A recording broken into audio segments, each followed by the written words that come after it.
जब मैं दिल्ली आया था 1990 में, मैं हरियाणा के एक शहर से, भिवानी से दिल्ली आया था पढ़ने के लिए। मेरे ड्रीम कॉलेज में हंसराज भी एक था, पर मेरा संयुक्त से मेरा एडमिशन जाकिर हुसैन में हुआ। मेरे अंक ठीक थे, यहाँ हो सकता था, पर मैं तो नई दिल्ली स्टेशन पे उतरा, बाहर निकला, पता लगा वहीं एक कॉलेज है, वहीं एडमिशन ले लिया मैंने। तो लोगों ने कहा कि यार कैंपस बड़ा अच्छा होता है। मैंने कहा क्या फ़र्क पड़ता है, कॉलेज कॉलेज होता है, छड्डो, यही छड्डो में सिखाने आया हूँ आप लोगों को। ये ठीक है, स्टेशन से निकले वहीं कॉलेज है, मैंने घर जाना होगा तो आराम से कॉलेज से निकल जाएंगे, क्या रखा है कैंपस में। पर मेरा एक दोस्त जो मेरे साथ ही आया था उसी शहर से, उसने एडमिशन हंसराज कॉलेज में लिया। मैं और वो स्कूल के डिबेटर्स थे, डिबेटिंग में हम लोग स्कूल टाइम से काफ़ी एक्टिव थे। डीयू में आए तो यहाँ भी एक्टिव रहे। डीयू में मैंने करीब 5 साल डिबेटिंग की और मेरा ख्याल है कि लगभग मतलब 300-400 डिबेट्स मैंने जीती होंगी डीयू में, कुछ हारी भी होंगे, लेकिन मैंने खूब डिबेट, वो मेरा दरअसल दाना पानी था, रोजी रोटी मेरी वही थी कॉलेज के दिनों में। घर से पैसे मैं लेता नहीं था, मिलते भी नहीं थे, देना क्या था, मतलब ऐसी स्थिति भी नहीं थी उस समय मेरे घर में कि मिल सके। तो डिबेटिंग मेरा रोजगार था, एम्प्लॉयमेंट था मेरा, उससे काम चल जाता था आराम से।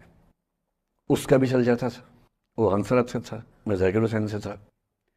हम खूब डिबेट्स में मिलते थे। अक्सर ट्रॉफी या तो हम जीतते थे या वो जीतता था, कोई भी जीते रूम पे ही आती थी क्योंकि हम रूममेट्स थे, एक साथ ही रहते थे।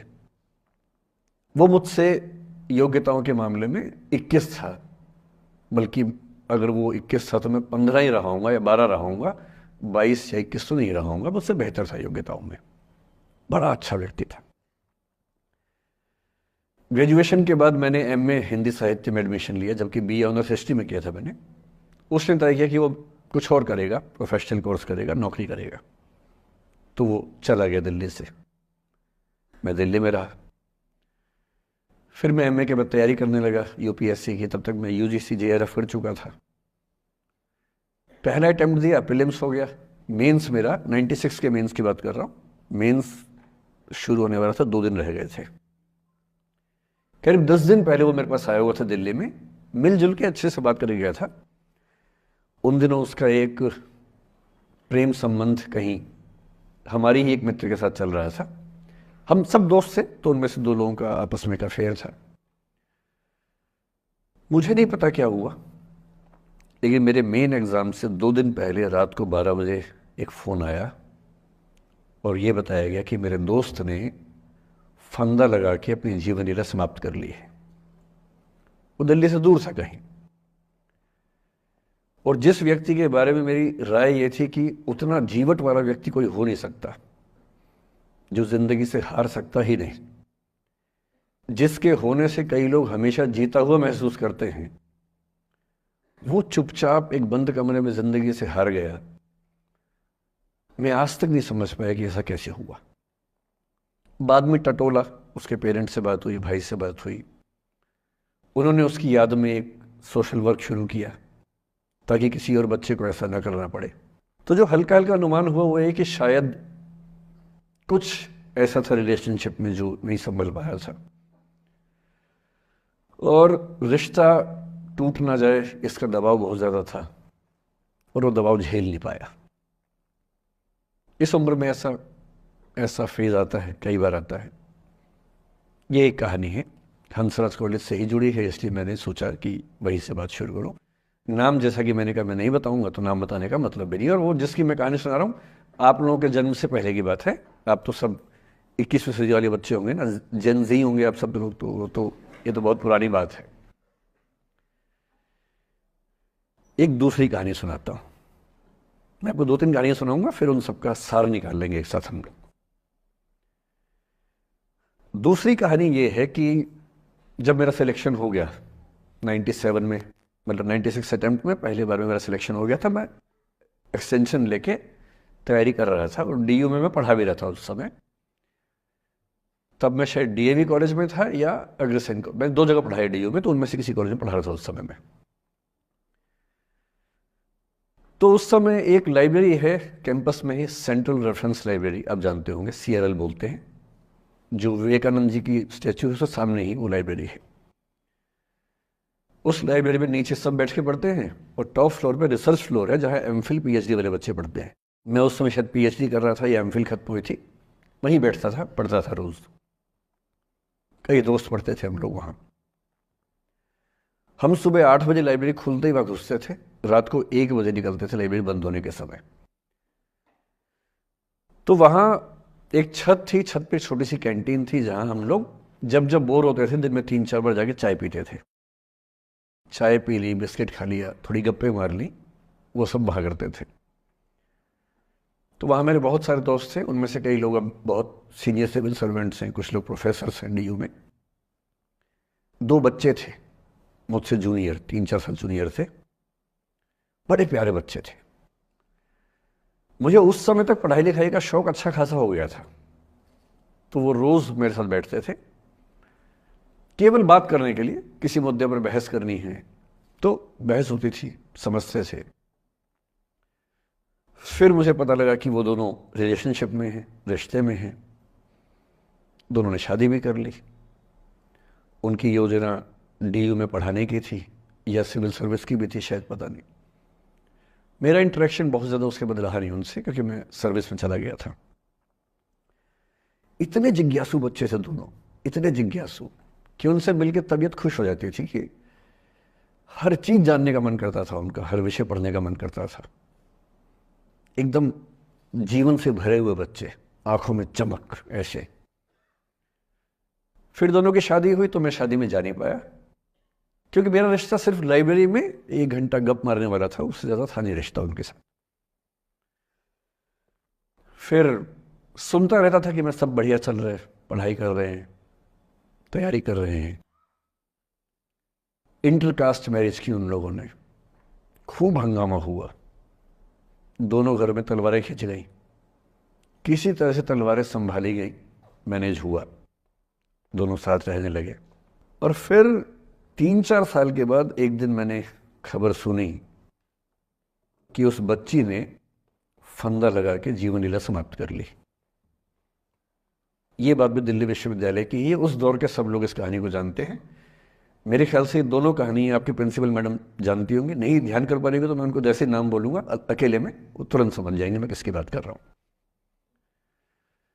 मैं आज तक नहीं समझ पाया कि ऐसा क्या हुआ होगा।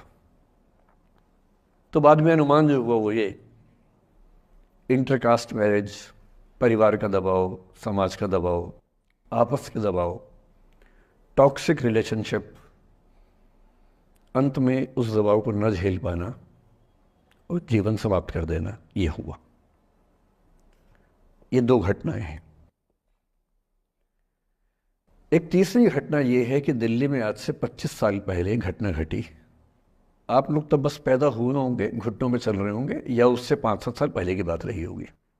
ये घटना दिल्ली के सब सीनियर लोग जानते हैं, जिनकी उम्र 35-40 साल है वो सब जानते हैं इस घटना को। मोबाइल फ़ोन में वीडियो नया नया आया था उस समय। अब तो आपके हर फ़ोन में वीडियो है, अब तो सामने भी है, ताकि आप वैसा वाला मुंह बना के सेल्फी खिंचवा सके। पाउट बोलते हैं ना, मैं उसको देसी भाषा में सूअर जैसा मुंह बोलता हूँ, और वैसा ही बनता भी है, क्यूट क्यूट सा सूअर जैसा मुंह बना के लोग सेल्फी खिंचवाते हैं, उसको बोलते हैं पाउट। तब तो कैमरा फ़ोन में पहली बार आया था, तब लोग अभ्यस्त नहीं थे। अब जैसे आप लोग कितने अभ्यस्त होंगे, हम भी होने लग गए अब हम किसी से बात करते हैं तो हम ये एज्यूम करके चलते हैं कि उसने फ़ोन में कुछ ना कुछ ऑन कर रखा होगा, या तो आवाज़ रिकॉर्ड करेगा या वीडियो बनाएगा। तुम कितने केयरफुल होकर बोलते हैं, कितने कॉन्शियस रहते हैं। और सर्विलांस सोसाइटी की सबसे बुरी बात यह है कि हम हमेशा चौकन्ने रहते हैं, हम सहज हो ही नहीं पाते। सहज रूप से 2 लोग बात कर लें, हो ही नहीं पाता। तो मैं तो अपने ऑफिस में कई बार ऐसा करता हूं, जब हम 3-4 लोग बैठते हैं इनफॉर्मल बातचीत के लिए, हम सब अपना अपना फ़ोन कमरे के बाहर छोड़ के आ जाते हैं, फिर 2 घंटे बात करते हैं, इस भय से मुक्त होके कि कहीं कोई रिकॉर्ड तो नहीं कर रहा। ये हालत है आज की। उस ज़माने में तो फ़ोन थे। मोबाइल फ़ोन आया था भारत में लगभग 1995 के आसपास पहली बार। बड़ा महंगा था, 16 रुपये प्रति मिनट इनकमिंग, 16 रुपये प्रति मिनट आउट गोइंग, ये रेट से उस समय। और फ़ोन वो थे जिनसे आप कील भी ठोक सकते हैं, वैसे वाले फ़ोन थे। बटन वाले फ़ोन थे, नोकिया एक कंपनी थी, उसके फ़ोन हुआ करते थे। उसके 4-5 साल के बाद क्या हुआ, पहली बार किसी कंपनी ने फ़ोन में कैमरा लगा दिया। ये बात उस समय के लोग नहीं समझते थे। जब भी नई तकनीक आती है उसको समझने में टाइम लगता है। जो पहले समझते हैं फ़ायदा उठा लेते हैं, जो थोड़ा लेट समझते हैं वो उसका नुकसान उठाते हैं। उस समय दिल्ली के एक प्रसिद्ध स्कूल में 11वीं-12वीं क्लास के 2 बच्चों में आपस में कोई रिलेशनशिप रही होगी। वो दोनों किसी ऐसी सिचुएशन में थे जो सिचुएशन बहुत ही प्राइवेट किस्म की थी, बहुत निजी किस्म की थी, जिसको पब्लिक नहीं कर सकते। कुछ फिजिकल रिलेशनशिप जैसा मामला था। उस दुष्ट लड़के ने लड़कों के इतिहास को कलंकित, लड़कों का इतिहास वैसे भी कलंकित ज्यादा है, उसे और कलंकित करते हुए उस पूरे सिचुएशन का वीडियो बना लिया। ऐसे मामलों में दुर्भाग्य है, मैं लड़का हूं इसलिए लड़के पवित्र थोड़ा ना हो जाएंगे, लड़का है इतिहास कलंकित तो है, उसका वीडियो बना लिया और दुष्टता का चरम स्तर निभाते हुए वो वीडियो अपने एक दोस्त को शेयर कर दिया। ये कहे कि किसी और को दिखाना मत, जैसा कि होता है अफवाहों की दुनिया में। हर अफवाह एक व्यक्ति एक को ही बताता है, ये कह के किसी और को मत बताना, और अगला व्यक्ति भी अगले को यही कह के बोलता है किसी और को मत बताना, और इस तरह से पूरे शहर को खबर होती है और सबको लगता है कि सिर्फ मुझे पता है। वो वीडियो फैल गया। नए नए फ़ोन आए थे, पर वो फ़ोन कम लोगों के पास थे, कैमरे वाले फ़ोन। तो फ़ोन से कितना फैलता, ज़्यादा नहीं फैला। लेकिन उस समय दिल्ली की एक कुख्यात मार्केट हुआ करती थी, पालिका बाजार, अभी भी है, पर तब वो कुछ और कामों के लिए कुख्यात हुआ करती थी। अब तो कपड़े मिलते हैं, तब कपड़ों के साथ कई चीज़ें और मिलती थी वहाँ। जैसे गंदी फिल्मों की सीडी चाहिए हो तो वहाँ मिलती थी, ग्रे मार्केट में चोरी छिपे। इस वीडियो को सीडी में कन्वर्ट करके लोगों ने वहाँ से खरीदा, लाखों करोड़ों की संख्या में। नए नए टेलीविज़न चैनल प्राइवेट आए थे, और प्राइवेट टीवी चैनल को खबरों की भूख इतनी होती है कि वो खबर के लिए जान दे सकता है और जान ले भी सकता है किसी की। 24 घंटे इस खबर पे, इस चीज़ पर खबरें चल रही थी सारे चैनल्स में कि ये वो लड़का है जिसने ऐसा किया, ये वो लड़की है, ये वो स्कूल है, इस स्कूल की प्रिंसिपल से बात करेंगे, इससे बात करेंगे। वो जो बच्ची थी जिसकी इसमें कोई गलती नहीं थी, सिवाय इसके कि वो किसी एक लड़के से प्रेम करती थी, जो कि उस उम्र में बच्चे कर बैठते हैं। इसके लिए बहुत चिल्लपौनी मचानी चाहिए। बच्चों को आप हर बात पे अपराधी नहीं मान सकते। उस बच्चे की गलती सिर्फ इतनी थी कि उसने अपने दोस्त पे भरोसा किया, जो भरोसे के लायक था नहीं। वो नीच किस्म का व्यक्ति था जिसने उस संबंध की गरिमा को समझा नहीं।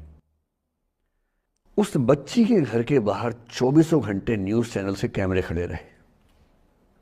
घर से कोई भी निकले 50 कैमरे पीछे, आप बताइए आपकी बेटी कैसी है, आप बताइए आपकी बहन कैसी है। अंत में उस पिता ने अपनी बच्ची को इस देश से बाहर भेज दिया। उसके कुछ दिन बाद की जो खबर टीवी चैनल से नहीं दिखाई, उसके पिता ने आत्महत्या कर ली। ये तीसरा इंसिडेंस है। ये सारी खबरें सच्ची बता रहा हूं मैं, इनमें से एक भी झूठ नहीं है। झूठी कहानियों से मोटिवेशन दिया जा सकता है, मैं जानता हूं, पर जब सच्ची कहानियां हैं तो मैं झूठ क्यों बोलूं? सारी सच्ची कहानियां बता रहा हूं मैं आपको। एक चौथी कहानी जो आप में से कई लोगों की होगी। मेरा एक स्टूडेंट है, सिविल सर्वेंट है, सीनियर लेवल पे है, करीब 40 साल का है। उसने आज तक शादी नहीं की। क्या उसकी शादी करने की इच्छा नहीं थी? पूरी इच्छा थी। फिर क्यों शादी नहीं की? भाई कुछ लोग तो होते हैं कि शादी करनी ही नहीं, कोई मिशन है, योगी जी है, मोदी जी है, ठीक है, उनका तो मिशन है, ममता जी है, उनका मिशन है। पर जिसका जीवन में ऐसा कोई मिशन नहीं है और जिसको प्रेम करने का मन भी करता हो, वो तो शादी करता है आमतौर पे। उसने शादी क्यों नहीं की जानते हैं? जब वो 25-26 की उम्र में था, जब वो मेरा विद्यार्थी भी था, एक दिन मेरे पास आके बोला कि सर एक बात करना चाहता हूँ। मुझसे मेरे स्टूडेंट्स ऐसी बातें खूब करते हैं पर्सनली आके, अब तो मैं टाइम कम दे पाता हूँ, पहले तो ये सब होता रहता था क्लास के अलावा। एकदम रोता हुआ आया, आंखों में आंसू भरे हुए बहुत सारे। अरे क्या हो गया भाई? तो फिर उसने किसी का नाम बताया कि सर वो ही मेरी स्टूडेंट थी, कि सर उसके साथ रिलेशनशिप थी, उसने धोखा दिया है मुझे। अच्छा, धोखा देने वाली कहानियाँ मुझे बहुत अपील नहीं करती। मेरा मानना है कि दोनों पक्षों की गलतियाँ होती हैं। आप केवल अपने पर्सपेक्टिव से सोच सोच के धोखा करते रहते हैं, ऐसा थोड़ा ना होता है भाई। कुछ तो मजबूरियाँ रही होंगी, कोई यूं ही बेवफा नहीं होता, कुछ तो वजह होगी ना। आप थोड़ा उसकी वजह, उसका भी तो, उसकी कहानी भी तो सुनिए। और मैं जब जब दोनों कहानियाँ सुनता हूँ मुझे लगता है कि मामला ग्रे है। आप किसी एक पे उंगली उठा ही नहीं सकते कि इसने ऐसा किया। दोनों की गलतियाँ होती हैं, ऐसा थोड़ा कि एक की होती है। बहरहाल इन भाई साहब को ऐसा लगा कि धोखा हो गया उनके साथ, तो मैंने कहा चलो कोई बात नहीं यार, हो गया तो हो गया, तू नहीं कोई और सही, ऐसा क्या है।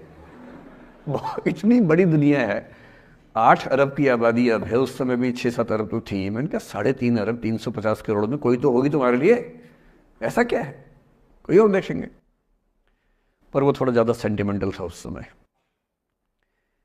धीरे धीरे पता नहीं उसके मन में क्या बैठ गया, उसके मन में ये बैठा कि दुनिया की सारी लड़कियां धोखेबाज होती हैं। ऐसे मूर्खों की कमी नहीं है दुनिया में, ऐसे बहुत मूर्ख हैं। दर्शन की दुनिया में इसे अवैध सामान्यीकरण कहते हैं, इलिसिट जनरलाइजेशन। इसका मतलब बहुत छोटे सैंपल के बेस पे ये समझ लेना कि ये थियरी पूरे ब्रह्मांड पर लागू होती है। एक लड़की ने धोखा दिया, मान लीजिए धोखा दिया, धोखा इसने दिया कि उसने दिया कि किसी ने दिया, जो भी कहानी हो, एक सैंपल से ये मान लेना कि सब ऐसे होते हैं।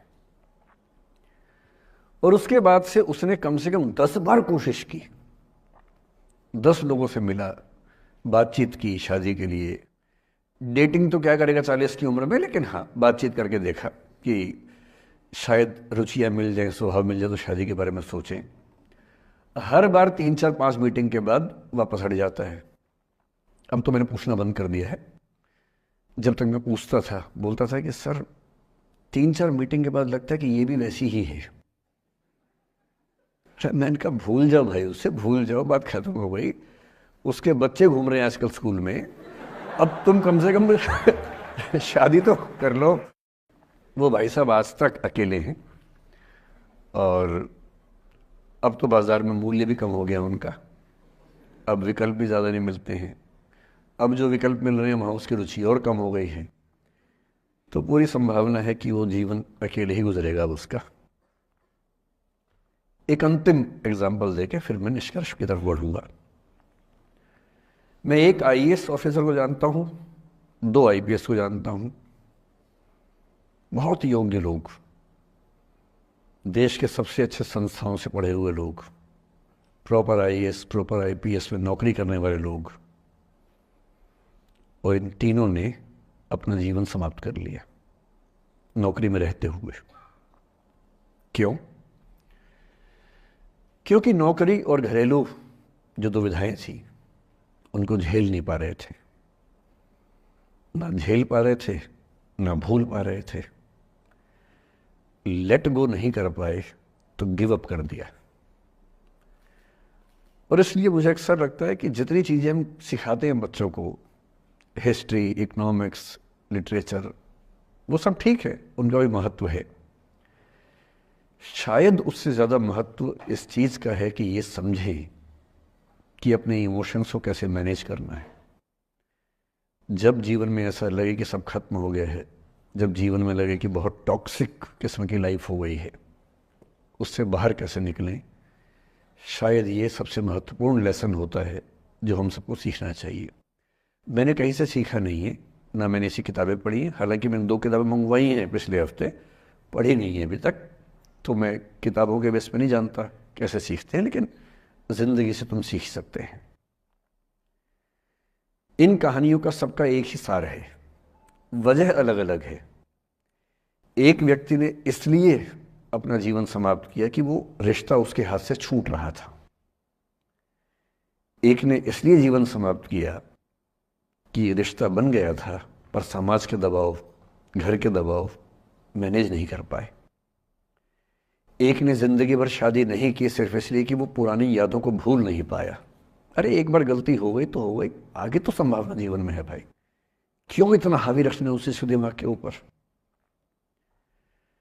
कुछ लोग देश की सबसे अच्छी नौकरी में होकर हर पैमाने पर सफलता की हर कसौटी पे खरा उतरने के बाद जीवन नहीं बचा पाए, क्योंकि दूसरों की नज़र में आप बहुत सफल हो जाए, अपनी नज़र में शून्य हो, तो फिर जीवन कैसे बने, जीवन कैसे बचे। इन सारी कहानियों का मूल भाव एक ही है, अगर आप खुद को हैंडल नहीं कर सकते तो दुनिया को क्या हैंडल करेंगे। दुनिया को हैंडल करने से पहले खुद को हैंडल करना सीखना पड़ता है, और उसका सबसे आसान जो रामबाण उपाय है उसको बोलते हैं द आर्ट ऑफ लेटिंग गो। जाने दो। वो अफसाना जिसे अंजाम तक लाना ना हो मुमकिन, उसे